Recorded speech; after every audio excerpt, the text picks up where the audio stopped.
नमस्कार, आप देख रहे हैं वी टाइम न्यूज। बढ़ते हैं झारखंड की खबरों की ओर।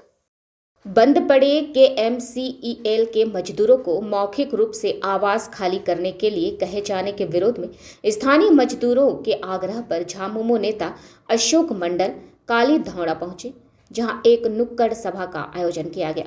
शुक्रवार संध्या में नुक्कड़ सभा को संबोधित करते हुए झामुमो नेता मंडल ने कहा कि मजदूरों के बकाया भुगतान के बिना एक पुर्जा भी कंपनी से निकलने नहीं दिया जाएगा। उन्होंने मजदूरों को एकजुट रहने की अपील करते हुए कहा कि बिचौलिए के मंसूबे को सफल नहीं होने दिया जाएगा। कहा कि नीलामी में लेने वाले कंपनी के कथित प्रतिनिधि स्थानीय पुलिस व एक राजनीतिक दल के कार्यकर्ता के भरोसे मजदूरों के बीच दहशत पैदा करना चाहते हैं, जिसका भारी विरोध किया जाएगा। कहा कि अभी तक इस मामले में न्यायालय द्वारा किसी प्रकार का आदेश निर्गत नहीं किया गया है। कहा कि मजदूरों को घबराने की जरूरत नहीं है, कोई ताकत नहीं है जो मजदूरों को बेघर कर सकता है। उन्होंने स्थानीय पुलिस को भी चेतावनी देते हुए कहा कि मजदूरों के खिलाफ ऐसा कोई काम ना करें जिससे उनका विरोध लोग सड़क पर उतरकर करने के लिए मजबूर हो जाएं।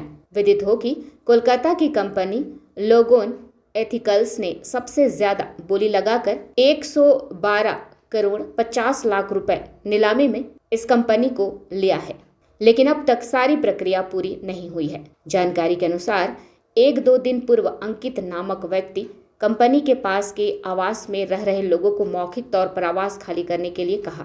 उस वक्त कुमारधुबी पुलिस के भी अधिकारी साथ में थे।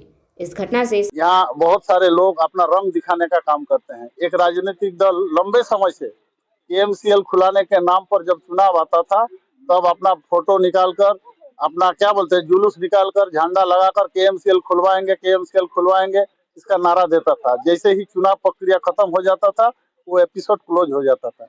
इसी तरीका से ये भी एक फॉर्मूला लगाने का काम किया है, मैं जितना जानता हूँ।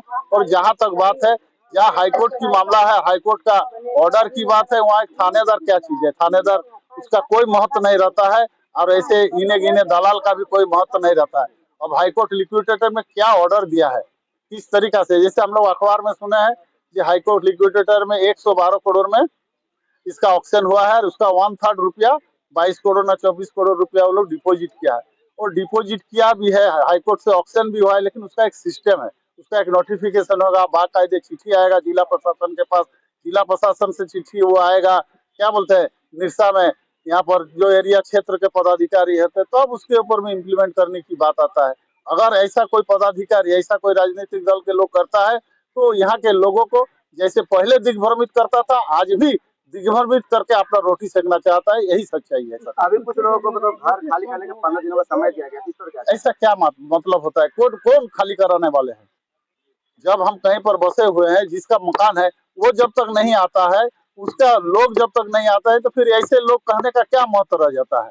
क्या उसके पास प्रशासन के पास जाके आप ही पूछिए, आप इलेक्ट्रॉनिक्स मीडिया से आते हैं, थाना प्रभारी के पास या जो भी आए थे, पूछिए आपके पास कोई ऑर्डर आया है खाली कराने के लिए, तो आप क्यों गए थे वहां पर? देखिएगा, बोलेगा हम नहीं गए थे। ये गलत बात है, आप जाके पता लगाए। यहाँ लोग को दिग्भ्रमित करने का, माँ बहनों को करने का काम कर रहा है और अपना हाथ में वो मोर्चा लेना चाहता है, जिसके कारण ये सब नाटक करता है। सभी मजदूर आक्रोशित हैं।